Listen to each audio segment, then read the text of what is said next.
and welcome to Beyond the Headlines. My name is Genuine Boy. As always, we are glad you are with us this evening. Tonight, we're going to be paying focus on the impact of social media on our children, coming on the background of what we saw last week on Sunday. Now, a Class 7 pupil for those who might not know, a Class 7 pupil from Consolata School went on a viral rant on social media, live for that matter, on Instagram, and posted a video hurling insults one after the other towards a fellow student who is said to be in class 4 because she allegedly called him gay. Now, this video was posted on Sunday. He later on pulled it down, put up an apology video, and it sort of took a slower roll. On Tuesday, he was back at it again. He uploaded another video, and this time around in the company of his 11-year-old cousin, who said he did so just to become famous like his cousin. So what really is the impact of social media on our children in this day and time? That is a question we're going to be answering in this discussion, and you can be part of this discussion on Twitter. The hashtag is Beyond the Headlines. My handle is a Genuine Boy, and of course our official station handle ever remains at KBC Television, and we are also live on YouTube. You can follow us. Our YouTube channel is KBC TV Shows, and our SMS line 20154 is the number. Do leave a name and location. We'd love to know where you're watching us from this morning.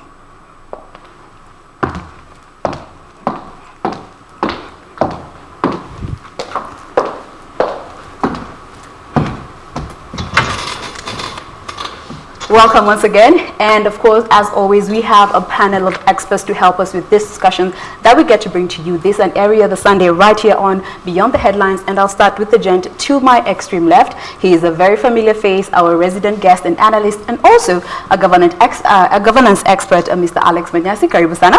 Thank you very much. At the center, we have Athena Morgan, who works with the Internet Society of Kenya, and is also the chair of the Digital Inclusion Committee. Karibu sana. Thank you.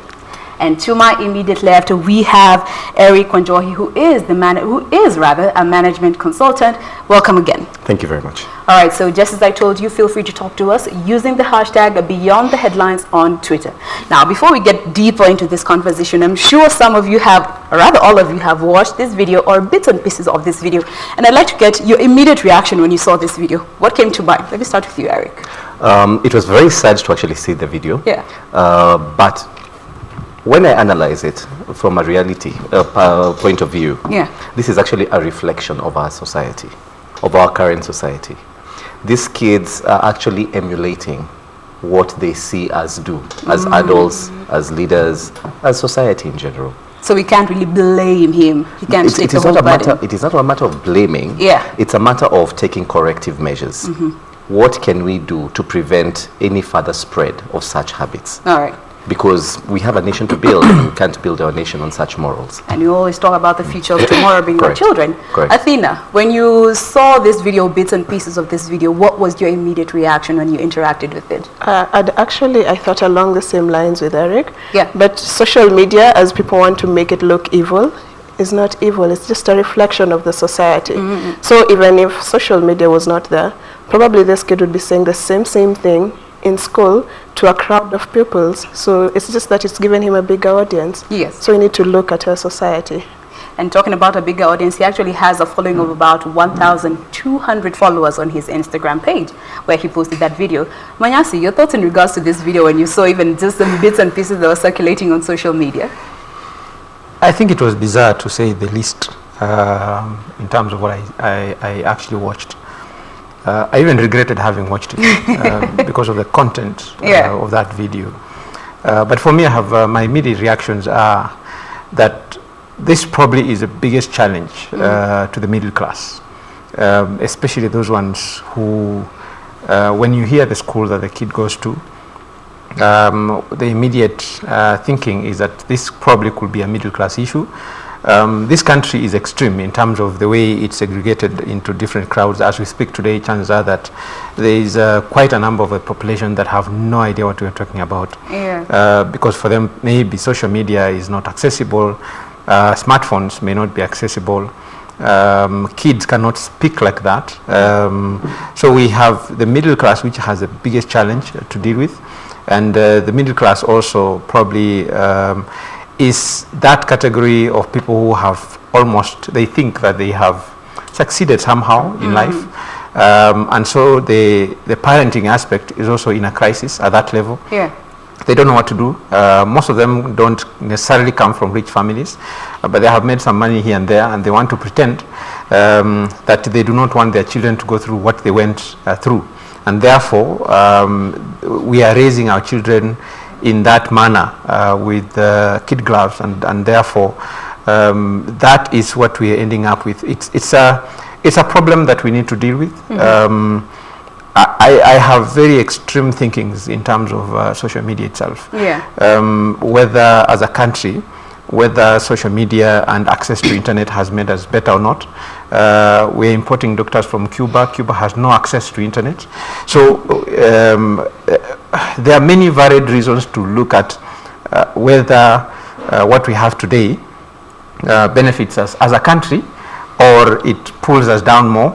In terms of the social media access, what is the percentage of the Kenyans who have access to social media? That's a reality that we need to deal with.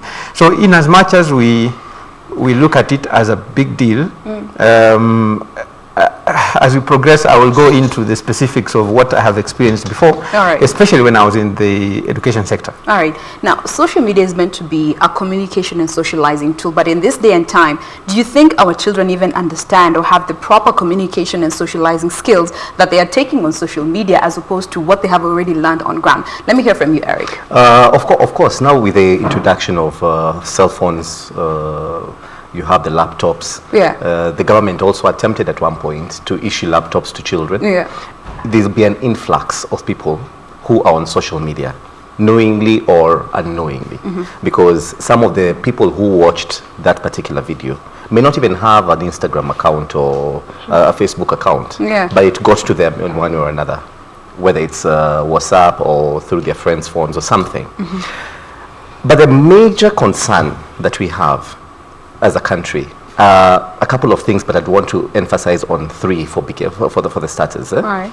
The first being lack of discipline. That is something that we are struggling with as a nation. For instance, you are not here today because you wanted to.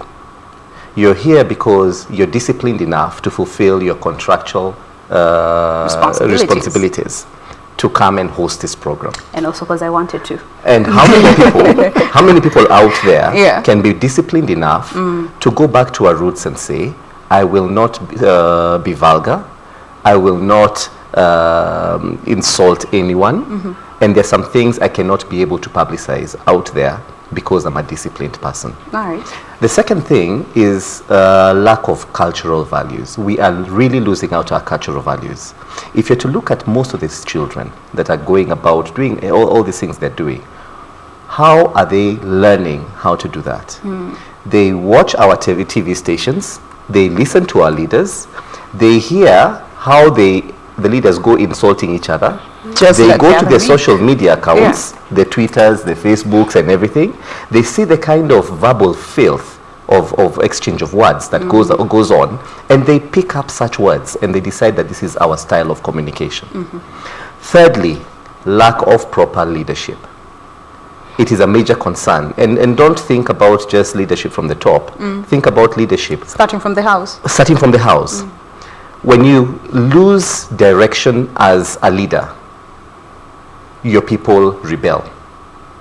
And I'll give you a very good example. Today being a Sunday and some of us are Christians, I'd want to give a biblical example, whereby when at one point Moses went up the mountain to pray, he delegated his leadership to his brother Aaron. When he came back, he saw people had rebelled. He did not allow people to sit down or to stay in that rebellious nature. He took charge of that leadership and corrected the situation. That is something that we are lacking today as a country, as a society. You hear the verbal filth that goes on, especially from our political leaders, on news, on television. You hear the verbal exchanges that people have in their own houses. When children are playing out there, you hear the kind of words that they use to curse and to insult each other, and nobody has taken adequate measures to try and correct that situation. We really need to go back to our roots and offer leadership to this generation and generations to come. Now, all that falls in the bracket of socialization, how we are teaching our children to socialize, to interact with other people. But are we really doing a good job when it comes to that? Because this, whatever this child posted on social media was just a manifestation of a problem that lies deeper. Athena? What I'd like to say is, culturally, back then, we used to say that a kid is raised by the whole community. It takes a village, Yeah, it takes a village. And by the time it's the village educating this kid, they have certain values that they all believe in. Today, everyone has their own values. Today, everyone believes in their own way of parenting. You might be a good parent, and I might be a good parent, but we're parenting in two very different ways. So first of all, unless we come up with a set of values as a society and say these are the values that we want our kids to teach, to learn, then we'll always be at cross purpose, whether our intentions are good or not. Secondly, we look at the caregivers. Caregivers are the parents and the teachers, guardians, and also to a very large extent, and to an extent that we always ignore, the house helps, you know. And so when you look at the teachers, technology is being invented every day. There is something new. And as much as people may be for or against technology, you cannot stop technology. So how do we embrace technology and make it work for our best, for our kids' best interests? So that means that the teachers and the parents should be well aware of technology, the effects of technology, and how to guide these kids when using technology.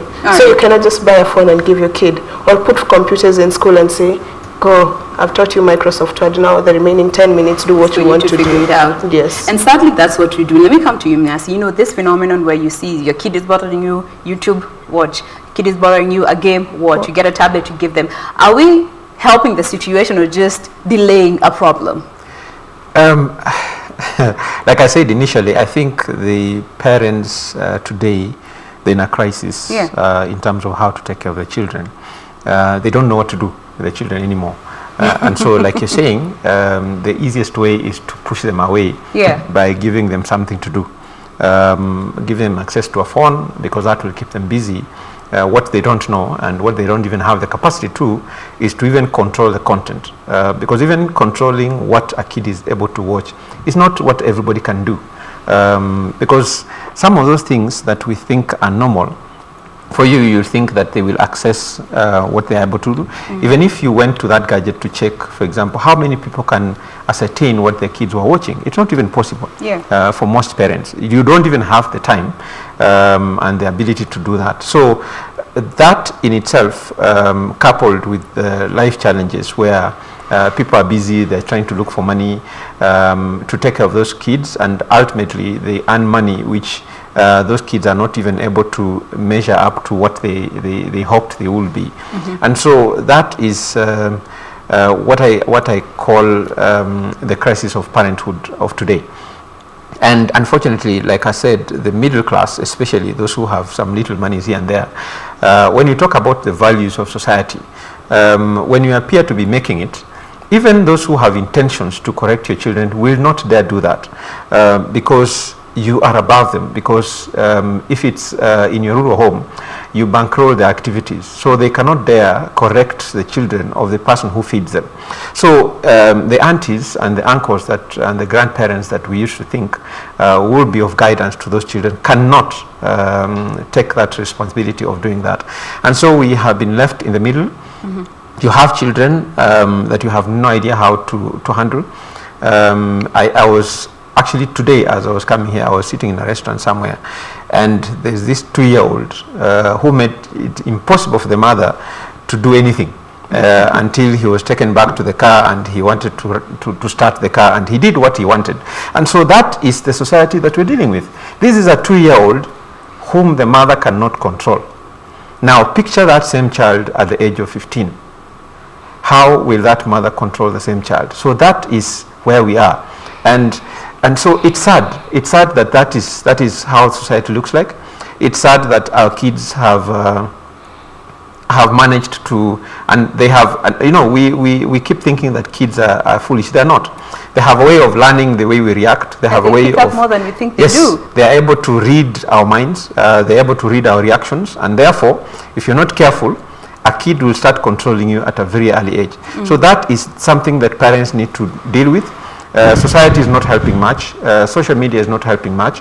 They will start watching. We will start watching what they want, not what we want. The times where our parents used to watch news and switch the station they want, it's not necessarily true anymore. Kids have taken control of everything in the houses, and so you go to someone's house and you're not able even to watch news because the kids have decided what they're going to watch. So that is the reality of the world today. What I don't know is, unfortunately, the variedness of the problem is so huge, such that on one extent or one extreme, you have parents who are managing their children by the can, especially those ones who are in the rural areas and those far-flung areas. And those kids have no say whatsoever in their own homes. The parents dictate what needs to happen. And therefore, for those kids, unfortunately, again, they're also growing up not knowing that they can stand anywhere and speak to anyone. They believe that an adult, what an adult says is final. And so that also is a deficiency in themselves. On the other hand, again, you have kids who are being raised in the informal settlements. Like I said, I was in the education sector before. And we were in this school where we wanted to find out what was going on in this school. And in class 1 and class 2, we decided to do an interview of those kids one by one. All of them had boyfriends and girlfriends, and all of them knew everything about what adults do. And therefore, to me, I was shocked that we are raising a generation, a class 1 and 2, who know everything and anything. And because the reason why that is the case is because they stay in one-room houses, where in that one room, everything that happens, they are privy to. Exposed to, And so when parents come home and they imagine that the kids are asleep when they're not, so what kind of society are we raising? I fear for this country because of what it looks like. You don't want to even imagine what will happen 10 years from today because of that kind of thinking. We're having kids who are on the extremes. It's hard to find like a balance between the two. We're also living in a time where children have social media pages. A classic example is these people from Consolata, and children from as young as when they're still in the womb, but their parents go ahead and open Instagram, Facebook, Twitter pages for them. And when they get to a point where they can use them, they don't really understand the addictive nature of social media, and yet there aren't any age restrictions when it comes to how social media operates. When it comes to children actually having social media pages, what do you make of this, Athena? First of all, there are age restrictions on paper or on the website, which says a 16-year-old is the one who can open a certain page on social media or have a page on social media. The problem comes in when I, as a parent, use my birth date and my information to open the accounts for them. That's no limit. The account for my kid. Now that one does away with the age limit. Now the second issue comes in with parents are not well aware what they're setting their kids up to. We could say probably the parents, these digital parents for today might be aware of that. But you see the generation of parents, let me say from 35 plus, then technology is still a new phenomenon, and probably they're not putting up the initiative to get to know technology and its effects before they indulge in it or they teach their children or give access to their children the technology itself. So no, from my standpoint, and when we're doing training of trainers, we advise parents, do not open a social media account for your kid from the onset. Because what benefit is it to them? When your 2-year-old, let's say, has an embarrassing moment, where do you want to put it up? Do you know that embarrassing moment when they're in Form 1, for example? It'll be there. Yes, and someone could use it to bully them with it. The internet never forgets. Yes. But we forget. Yes, but someone could pull it up and use it to bully your kid. So as a parent, what are you exposing your kid to? When your kid gets to 5, 6 years, the kids who are emancipated, let's not lie to ourselves about it, and they want a social media account. If you have to, have an account where you and the kid have the password to it. That would be my advice. So that when a kid puts up something, or they want to put up something, they'd be like, can I put up this? And you as a parent, you'll have the moral authority to say no, do not, because this will do 1, 2, 3 to you, or yes, you can put this one. So your kid can consult and ask you, do I accept this one's friend request? Do I go and meet Jane somewhere tomorrow, But then there's also the issue of relationship and friendship. If you do not cultivate that with your child, then how can they even come and ask you? So what we do and what I advise, you have training of trainers where parents and teachers are taught about the positive and the negative effects of social media. Then when you're trained, you have a better background on how best to involve your kids in the process. Yeah? But how many parents actually understand that and even take that? Few do, and few programs like those are out there. That's the first issue, because you see, when we have this dialogue most of the time, what happens is a blame game. Or it's the parents' fault, it's the teacher's fault, it's the student's fault, it's social media's fault. But how do we address it? What parents should do, what teachers should do, is partner with organizations or individuals, even within their own setups, who understand social media. So you say today after church, instead of chama or mama meeting and talking about raising money to buy a shamba somewhere, let's talk about what? Let's talk about technology, so that you can discuss issues that are bothering your kids and how best to solve them and go about it. Same case with the teachers. That way you involve the entire society, and we can start having a solution to the problem that we already know exists. All right. Yes. Now, Eric, let me come to you, and this is now in regards to advertisement and the influence that it has on our children and the explicit content that is posted there, especially when we give them our phones, because, when it comes to digital marketing, they repost what you always search for. Correct. The impact that has in relation to what our children get to see and the result that we are seeing right now. Of course, it plays a very key role. And for instance, most children will tend to, every once in a while, take their parents' phone and play around with it, or just fidget with it, or even go through some photos and videos. What do they get when that happens? What do they find therein? You find other parents who take or derive pleasure from taking photos of their children or even videos of their children to post them unnecessarily, because you try and try to seek the value of some of these posts that the parents post of their children, and you never see any value. What kind of impression are you giving? Right now we have a culture, a socialite culture, whereby everyone wants to look rich, everyone wants to look like they're the most advanced of them all. So they try to put up false images. And when one person does it, that child's friend picks it up and tries to emulate the same. So it becomes like a competition. But a competition of what? A competition of what they're saying their parents do, especially in their phones. A competition of what they see from the media, because the media also plays a key role.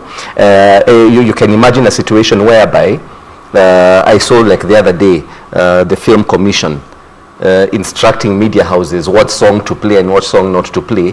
Do you actually need authority or instructions from the Film Society to know that playing or airing a song that has vulgar words is wrong because it impacts negatively to the society? Why can't we self-regulate ourselves? We have that kind of discipline where we say, in as much as this has been produced, I don't agree with this content because it will affect our children. When you go out to, for instance, your social days to film out there, and you're filming children, I've seen a couple of videos of children who are dancing, and the kind of dance that they're involved in is very suggestive. It's a dance that I wouldn't even want to watch adults dance. And that's a 2-year-old. And that's a 2-year-old doing that. So what are we doing when we actually look at them and take such videos? Aren't we encouraging such behavior? I mean, we need to go back to the basics as a country and decide the kind of path we need to chart.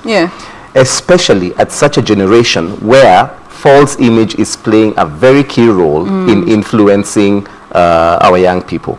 Mental health issues now coming, in regards to that. But before we get to the mental health issues in regards to the impact of social media on our children, remember the hashtag we are using is the hashtag Beyond the Headlines on Twitter. My handle is @Junonboy, and our official station handle is @KBC Television. SMS line 20154. Shoot through your questions or any comments or clarifications that you may be needing. We will be addressing them as we go on with the show. But let me come to you, Manyasi. This case of the Consolata people actually brought out the whole issue of cyberbullying and cybercrime, because after the threats that were issued by this child, the DCI was involved.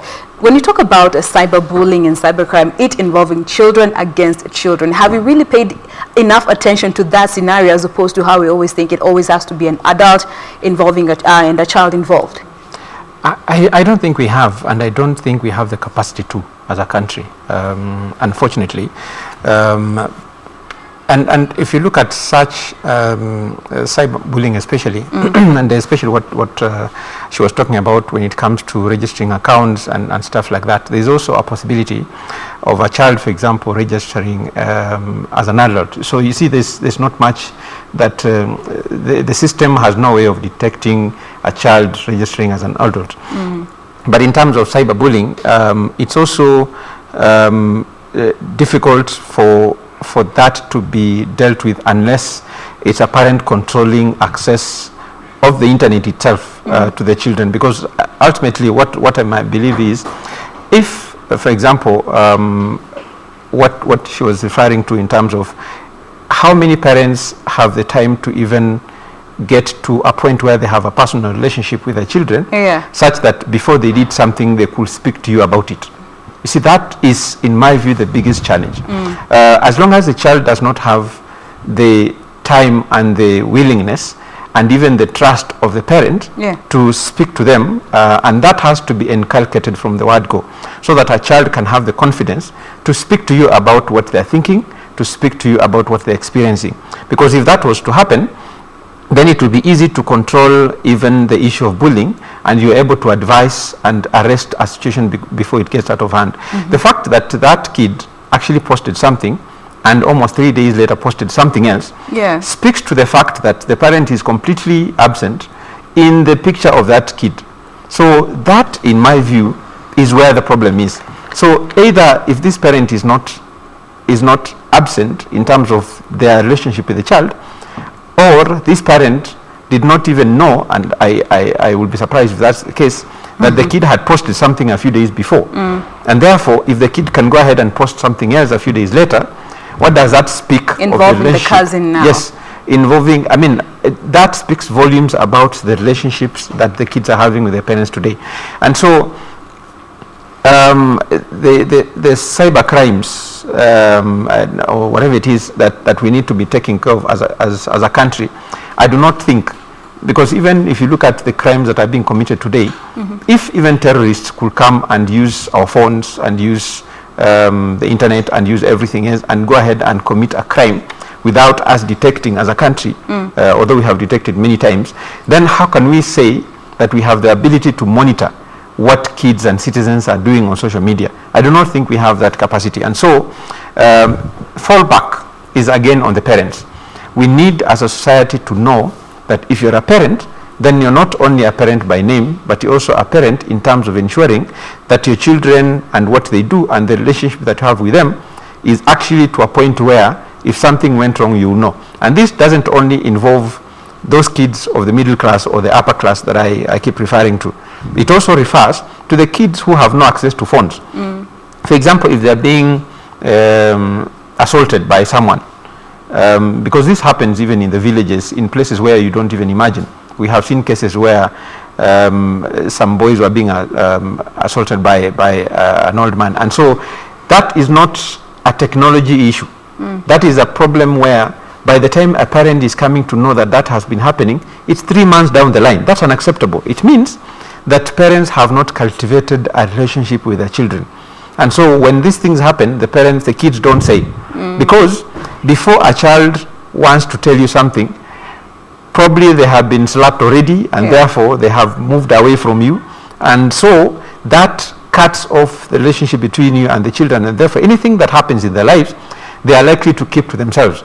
And another problem that we have created as a country, when we removed corporal punishment in the schools, how did we cover for that?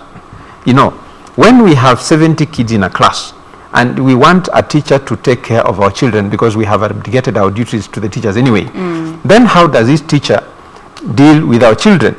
A kid who is impossible at home and a kid who is impossible in school by extension. So how do you expect this kid to grow up? These teachers, were they trained to be counselors? Are these teachers psychologically trained to handle kids who are unable to fit in society, for example, or are unable to be handled by their parents? So that is the reality that we need to deal with. And as we move as a country, we need to think critically about how to ensure that we don't only equip ourselves as parents, but also we equip our teachers in school to be able to handle this. And the sad bit is that today, if a child, for example, committed a crime in school, chances are that if you deny them entry in that school, they will go to court and will be returned to the same school. So how do we handle, how does the administration of that school deal with such things? I wouldn't be surprised if the parent of that kid, for example, the kid was kicked out of school and they went to court and demanded that they be taken back to school. So that is also another challenge that we have to deal with as a country. We are deciding to resolve things from the courts. We want to demand for what we want. When our kid is told that this is how they look and we want the kid to look the way we want, and not necessarily, and I'm not saying that we throw away everything else, but you see some of these challenges that we are creating, if we are going to create too many divisions within one system, so that we want every kid to look different, we want every kid to behave the way they want, we want, so how do we expect the teachers to manage the school? Now, still speaking on that, we now have a situation where the parent expects the teacher to do the work. The teacher expects the parent to do the work, and the child is left there between. And the only solution they have is to turn to social media to express themselves and to get the validation that they're needing. When it comes to the mental impact, the mental health that we're actually exposing, the mental health illnesses that we're exposing these children to, do we as parents understand, as teachers understand, and even the government in regards to when it comes to protecting the children, do we really understand what we are exposing them to? In relation to social media, I don't think people fully grasp what they're exposing the kids to. And there was something that was circulating after that video that was saying how you treat your kid determines how they look at themselves and eventually how they react with the society. So for example, if your kid does a mistake and they come to you and you call them stupid and you slap them, and then you tell them they should have thought better and all that, yet it's a first time mistake, the kid, the self-confidence, the self-esteem already goes down. So tomorrow when they go out there and they're not dressed well and someone picks on them, they believe that is who they are. You as the parent have already shaped their identity. And that brings in the issue of relationship. Secondly, as much as we want to blame the parents or say, oh, parents are falling back on their responsibility, teachers do have a very big role to play. Because kids go to school at 8 and they leave at 5. Even if you say parents should spend time, so from 5 to 8 when the child goes to bed, that's roughly 3-4 hours. So that means that our teachers also really need to know how to handle kids, and that's what the issue of counseling, I do agree. Are these teachers equipped on how to counsel? The curriculum that has been running at the time so far is so book-oriented and academic-oriented to the extent that teachers may not have that time to sit and engage with kids, have even guidance and counseling sessions. For what I know is guidance and counseling usually is a club. So you go there when you feel like going for it. Once a week. Yeah, and it's not even compulsory. And if you go for it on your own, people will start saying, hiya, so-and-so has issues, So it's already stigmatized. But if you make, let's say, guidance and counseling compulsory, so every school from 4 to 4:30 before you go home, we shall all sit down and talk about mental health. You know? Let's talk about how you relate. That one can bring the teachers, give them an upper hand in relating with these kids, and also the kids can have the confidence to go back to their teachers, if not the parents, and tell them the issues they're facing, and probably it can be handled better. All right. Eric, do you think our teachers have or have been trained enough to, as where we are right now, to handle such situations? The other day we had a case of a teacher who ridiculed a young girl for swallowing herself, which what came after that. Our teachers, are we paying enough attention to them to empower them enough to be able to handle children when it comes to their social, emotional, and psychological needs? I have no problem with the teachers. My only concern is our whatsoever. My only concern is a collective responsibility. You get, because this is the same system that we all went through, and we came out well. I don't know about the guidance and counseling. I don't know about the guidance and counseling because we didn't have such a facility. We had not reached middle class or high or the high end, as my brother there was suggesting. So with us, we didn't have the luxury of guidance and counseling. But we came out fine. However, the most important thing is to note the social networks that children form in schools and out of school. that is what will ultimately define this particular child. Because what happens is that after the classes, kids go and play together. As you heard from that young boy, he was saying that he was called something when at school. He wasn't called that in class. Most probably he was called during playtime or even during the networking time. What company does your child keep? It is very important for children, for teachers to understand, and for parents to understand that bad company corrupts good morals. So it is very essential for teachers to guide company formation, networking formations in school, to ensure that children are keeping the right company, and parents the same when they go back home. For instance, you want to keep knowing who is your friend in school, who is your friend at home. When you go to school to see the performance of your child, inquire from the teachers, what company does my child keep? Could the company that he keeps or she keeps be an influence to the outcome of his performance or her performance? Okay. So it's very important to understand the concept of networking and to guide the formations of such networks, because children, when left to be themselves, they're like any other human being. They will automatically form their own associations of convenience. But if you guide them, they will abide. And that is why they say, mtoto mleavyo ndivyo akuavyo.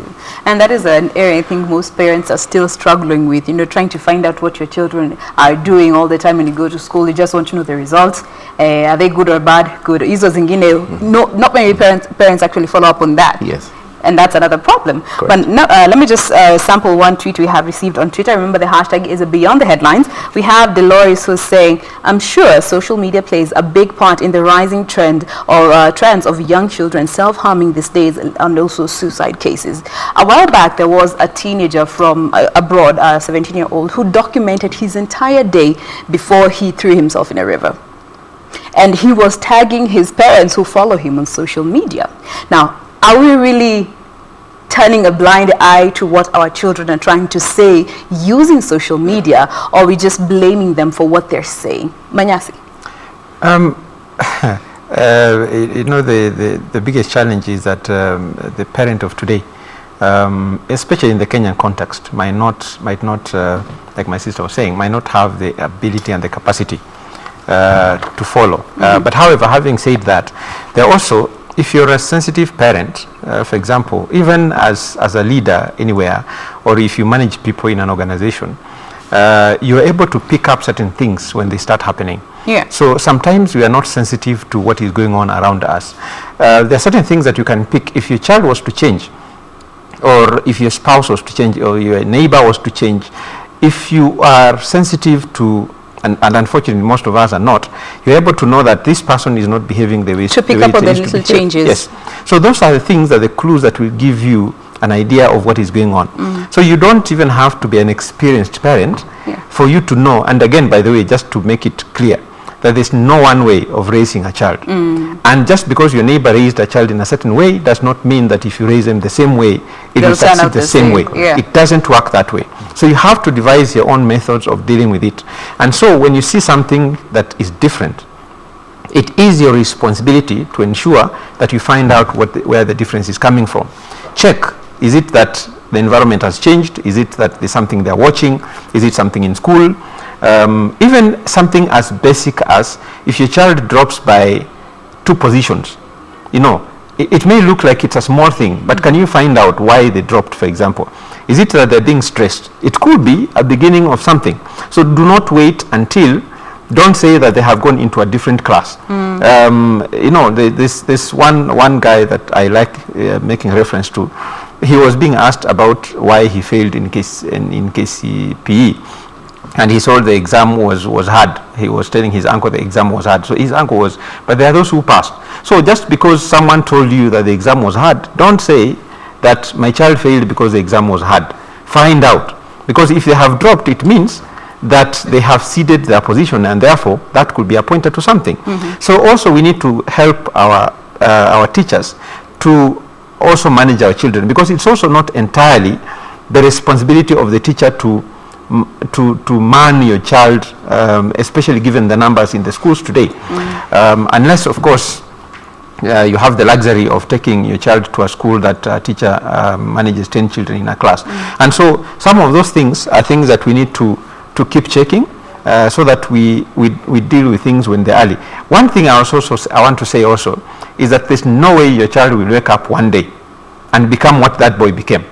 That is something that has been happening over time. Over time, yes. So you can't tell me that suddenly that boy has become what he is. It's something that has been happening for such a long time. And if the parent had been monitoring what is going on, probably they would have dealt with that issue.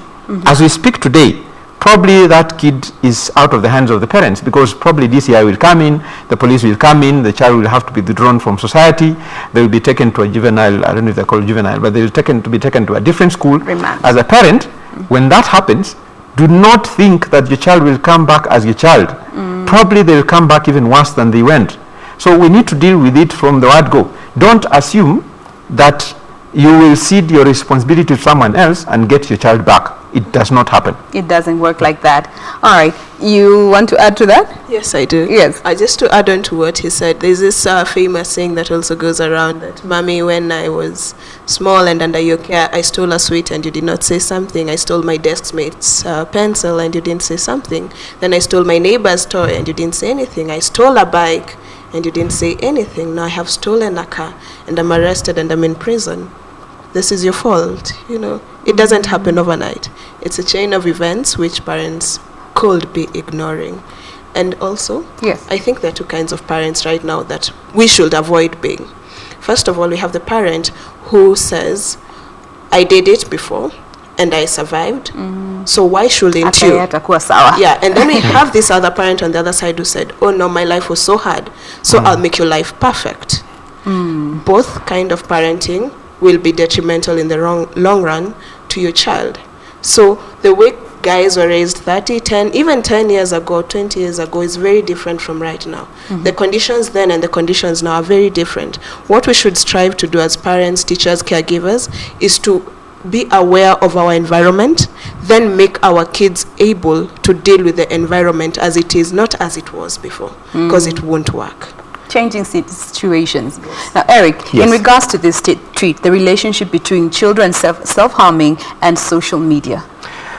It's quite alarming, I must admit, and it's something that I said we cannot negate our leadership roles, because most of the times when children go to that extent to either misbehave or do things that are outside the norm, they're actually crying for help or even trying to reach out, and that is just an expression of what is going on inside. More often than not, I usually see some parents trying to discipline their children. That when they reach such a situation, they'll beat them, they'll they'll threaten them and all that. Which is not a right way of going about it, because all what that child needs is to sit down with someone who can be able to listen to them. All right. Listen to the challenges that they're going through. Listen to the experiences, their day-to-day experiences, either in school or out of school, and try and give some good direction. Without that, the child will just feel lonely. The child will just feel like they are worthless in the world. Yeah. And now that is what brings about that whole suicidal kind of feeling. And self-harming. And self-harming, actually, yeah? And then there's also the most important thing. What do these children observe us do? In and out of the house, in and out of school. They will look at the teachers, the way the teachers behave. They will look at the parents, the way the parents behave. They will look at the siblings. For instance, if you have a big sister, a big brother, who is all over on social media doing all these kinds of things, and the parents are not even taking charge of that situation, the child grows up knowing that this is... It's okay. This is what I should do as well. And as a matter of fact, they'll always try to tag along their elder sibling, so that they can feel that sense of identity with a sibling. So we need to actually go back to our roots. inculcate good cultural values in them, and more strongly, do not abdicate your leadership responsibilities. Don't say that this is somebody else's responsibility. Every once in a while, apart from just doing homework with your child, call your child, read a book together, watch a documentary together, have a discussion, talk about life together. Give them some of your experiences so that they can know what is good, what is bad, what direction should they take whenever they are faced with certain situations. And that way they come out well-rounded as children. And remember, baby see, baby do. Correct. So don't be surprised you're walking around doing things in your house and you see your child doing it like, Ulijua, look at what you're doing. And it's funny because even my daughter, she watches my shows, and I always say, and she imitates how I talk on air. And she's 6, so you can just imagine how much little children pick up from what they see. Now let's have a look at maybe some of the things that, as parents, as teachers, and children, even the government can do, just trying to help the situation. Let's start with, the amount of time that we allow our children to spend on social media. And I'd like for you, Manyasi, to speak to that. Probably we, in terms of the things that we can do as a country, even refocusing our energies on making sure that, because a kid today, they leave school, when they go home, either they're doing homework, when they're not doing homework, chances are that they're on social media, or they're watching something, or they're playing games. See, that is the life of an urban child. For a rural child, anytime they leave school, when they're not doing homework, they are taking care of animals, or they're cooking, and I want to give reference to even the case that you mentioned about the child who soiled herself because of menstrual hygiene, menstruation. And so what happened is that this child is a second-born. The first-born has a terminal illness. The parents are separated. This child, they are staying with the grandmother. The grandmother and the mother are alcoholics. So you see, when a child finds herself, so she is being forced to be a firstborn in a family where she is almost taking care of everyone plus the parents.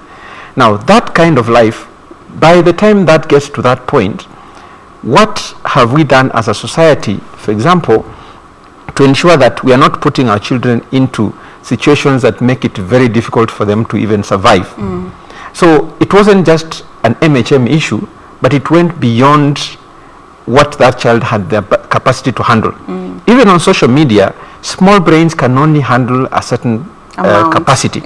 So when we let them do the things that are beyond them, we are literally killing them. You see, today, as we abdicate our responsibility as parents, the society is not stopping for us to adjust. Society is moving, technology is moving, people with bad behavior are already moving ahead. So it's our responsibility to find space, and to find space for our children to survive. The government also has a responsibility. You cannot let everything be aired anytime, anywhere, anyhow. We can't have a program that runs during the day on a weekend, which clearly, if you watch, so are we supposed to switch off TVs? You can't watch with your children. And every time you're watching TV, you're scared that something will show up. So that to cover their eyes. So that is unfortunately the situation we find ourselves in. Some of these things are regulatory. Some of them are responsibility of parents. Some of them are training for teachers. And so some of them, if we do all these things, and a child, for example, ends up in a bad place, we can say that probably that is 1 in a million. But it shouldn't be that society is like that. All right.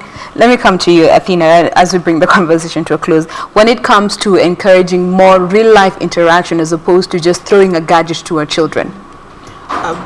Modern day parenting today, you don't want your kid to be dirty.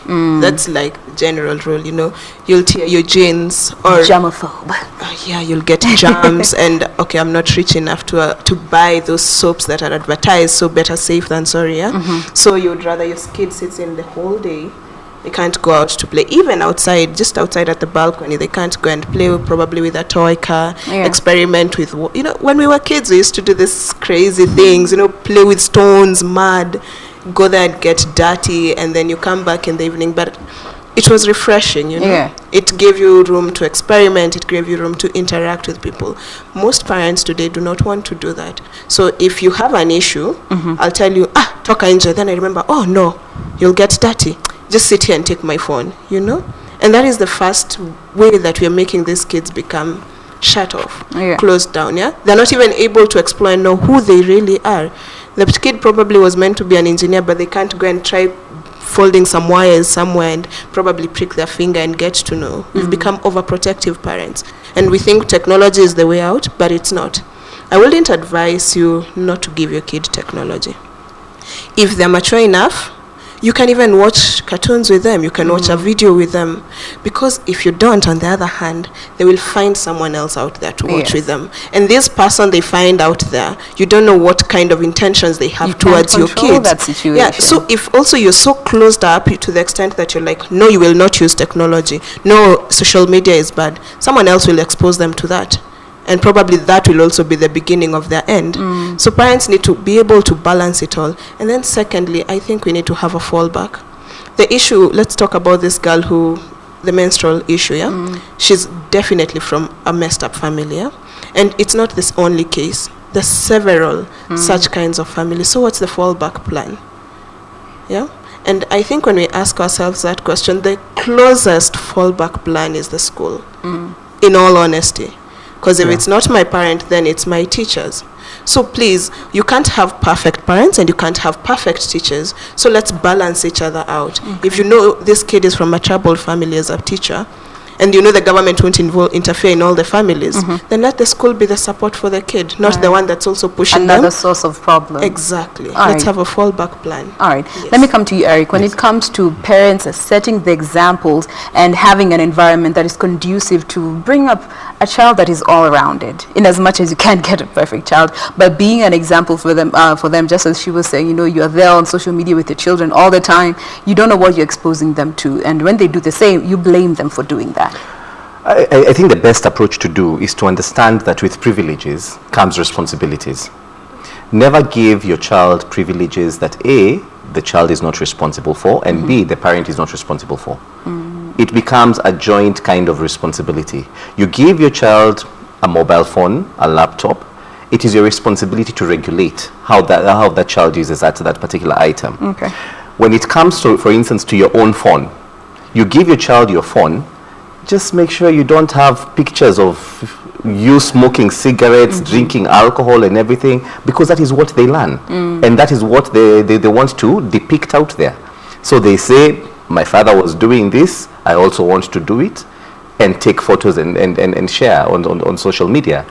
A personal responsibility as well. When you send your child, for instance, to the shop, don't send them to go and buy for you cigarettes or even alcohol.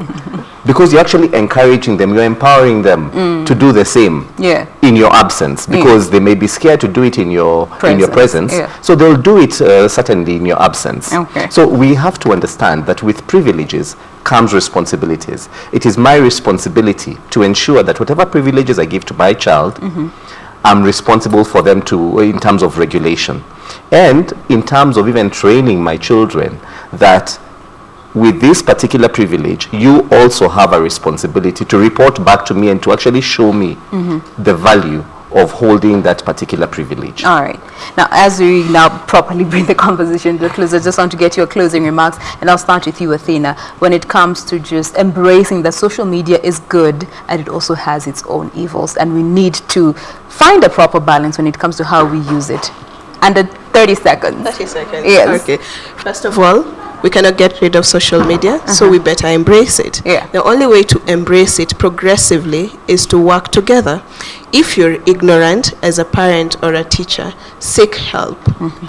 Technology is new to everyone. There are people who have more knowledge because they have actually been educated on it. So it's not a big deal for you to get educated. So seek the education, seek the training you need so that you can train the generations that are coming on. All right, 29 seconds. Mayasi, very briefly, 30 seconds.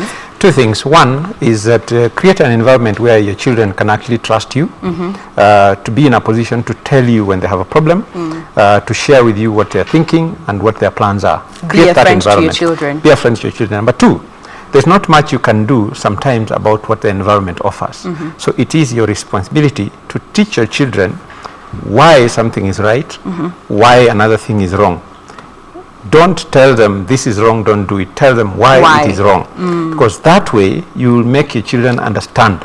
And if someone was to confuse them or something was to confuse them, they will know this is why it is wrong or this is why this is right. That will make it possible for them to make decisions. You as the parent will be the reference point. Eric? Very short. 30 seconds. Very short, even less than 30 seconds. Okay. Take your leadership responsibilities seriously. Do you have children? Be an active leader. Do you have children that are under your care, either in school or elsewhere? Be an active leader. Show them direction and show them the way. And we will build this nation together. Show them the way. Explain to your children the why behind why you're telling them no or yes. And that way you're able to be the reference point when they're out there interacting with the rest of the world, a situation where you can never control what is happening. Well, we have been speaking about the impact of social media on our children, and we have been having fantastic guests with us. We have Alex Manyasi, who is our resident analyst and governance expert. At the center, we have Athena Morgan, who is the chair of the Digital Inclusion Committee working with the Internet Society of Kenya, and of course, Eric Wanjohi, who is a management consultant helping us with this discussion. Thank you very much, ladies and gentlemen. We do hope you have enjoyed yourself as much as we have enjoyed here in studio. That is that for Beyond the Headlines. Do remember to join us again next week for another edition of Beyond the Headlines. My name is Jinwamboi. We have Darabini coming up in not too long, so do keep it here. Good evening and good night.